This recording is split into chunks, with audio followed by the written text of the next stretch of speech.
소개해드릴 책은 누런 벽지라는 제목을 가지고 있습니다. 원문에는 The Yellow Wallpaper라고 되어 있습니다.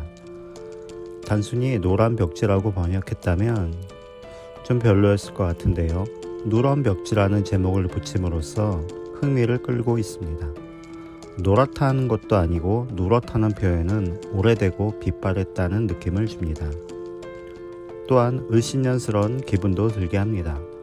어렸을 적에 보았던 벽지들을 떠올려 보니 무슨 그림처럼 보이기도 했던 것 같습니다. 안녕하세요, 책그레입니다. 누런 벽지는 샬럿 퍼킨스 길먼이라는 작가가 쓴 작품인데요. 한 부인의 일기를 통해 그녀의 근심과 걱정이 가져온 신경쇠약 증세가 벽지에 숨어 있을 것처럼 생각되는 누군가로 발현됩니다. 그 착각은 점점 더 심해집니다.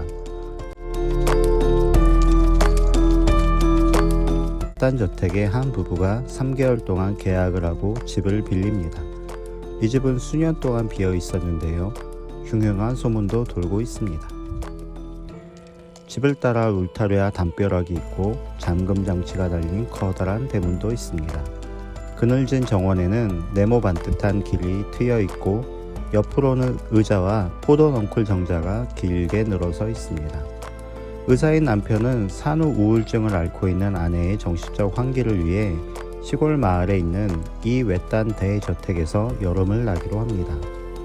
그는 의사로서 아내에게 절대적인 휴식을 처방하고 통풍이 잘 되고 채광이 좋은 꼭대기층 방에 머물도록 합니다. 아내는 낡고 허름하고 뭔가 튀어나올 것 같은 누런 벽지가 칠해져 있는 이 방이 싫었지만 남편에게 제대로 싫다는 말을 하지 못합니다.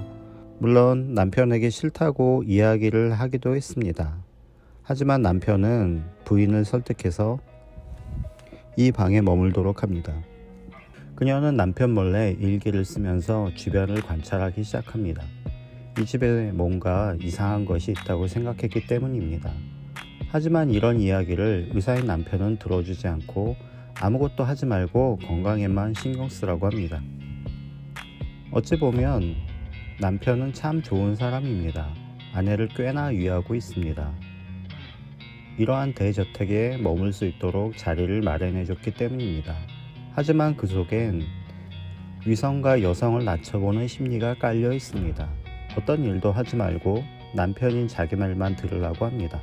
아내는 시키는 대로만 하면 된다는 생각이 있기 때문입니다. 의사인 남편은 친구들과 가족들에게 자신의 아내는 그저 일시적인 신경쇠약일 뿐이라며 경미한 히스테리성 증상을 보이고 있을 뿐이라고 말합니다. 남편은 아내가 완전히 건강해질 때까지 모든 일을 절대로 하지 못하게 금지시켰습니다. 여러분은 어떠신가요? 아무것도 하지 않고 지내면 정말 좋을 것 같죠? 하지만 그렇지도 않습니다. 사람이 아무 일도 하지 않으면 당장은 좋을지 몰라도 하루 이틀, 한 달, 두 달이 지나가기 시작하면 무료함에 답답해질 것입니다. 뭐가 됐든 움직이고 다른 사람들과 교류를 해야 합니다. 그렇지 못하면 창살 없는 감옥에 갇혀있는 느낌이 들 것입니다. 남편 존은 하루 종일 매 시간 아내가 할 일을 처방해줍니다. 하지만 그는 아내만 이곳에 내버려둔 채 하루 종일 집을 비웁니다. 자신이 돌보는 환자의 상태가 심각한 날에는 밤에 집에도 오지 않습니다. 아내는 남편 말을 믿고 자신의 신경쇠약을 극복해 보려고 여러 가지 노력을 합니다. 하지만 벽지 때문에 자꾸 신경이 거슬립니다.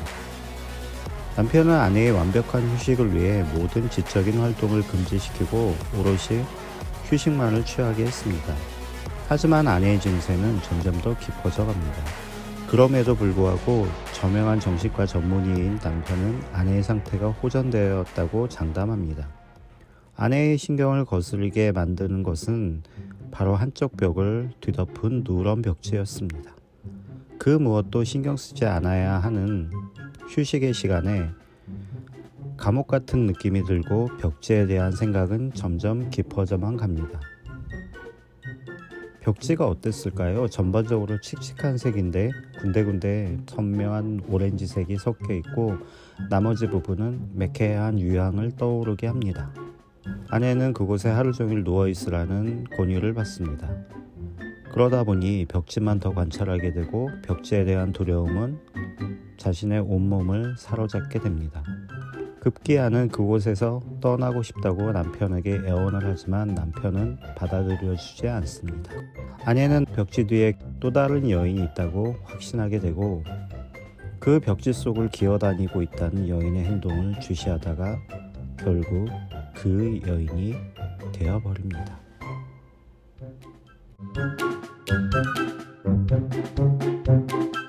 이 소설이 쓰여진 19세기 사회적 분위기는 가부장적인 사회였습니다. 누런 벽지를 쓴 샬럿 퍼킨스 길머는 수년간 우울증과 그 이상에 이르는 심각한 신경쇠약을 앓았다고 합니다. 그녀를 담당했던 의사는 최대한 가정적인 삶을 살고 두뇌 활동은 하루 최대 2시간으로 제한하고 살아있는 한 절대로 펜이나 붓, 연필 따위는 잡지도 말라고 처방을 냅니다. 하지만 그녀는 일을 다시 하면서 안정을 되찾고 회복했습니다. 누런 벽지는 작가인 그녀의 경험이 녹아들어 있습니다. 의사인 남편은 아내가 완전히 건강해질 때까지 아무것도 하지 못하도록 처방을 내렸다고 했습니다. 이것이 정말 아내를 위한 일일까요? 좋게 생각하면 심신이 안정될 때까지 아무것도 하지 말고 쉬라는 말처럼 들립니다. 하지만 젊은 아내가 나이 들고 기력이 떨어진 아픈 노인처럼 아무것도 하지 않고 정말 가만히 있을 수 있을까요? 여러분은 어떠신가요? 스스로에게 솔직한 편이신가요? 아니면 자신의 감정을 숨기고 다른 사람의 비유나 다른 사람의 감정에 맞춰주기에 애를 쓰고 계신가요? 오늘 이야기해드린 누런 벽지는 스스로의 감정을 얼마나 솔직하게 드러내야 하는지, 혹은 자신을 억압하는 정말 친한 사람, 부부가 될 수도 있겠죠. 남편이나 아내가 자신에 대해서 제대로 알지 못할 때 벌어지는 심각한 정신적인 스트레스에 대해서 한 편의 이야기를 통해 알려드리고 있습니다. 감사합니다.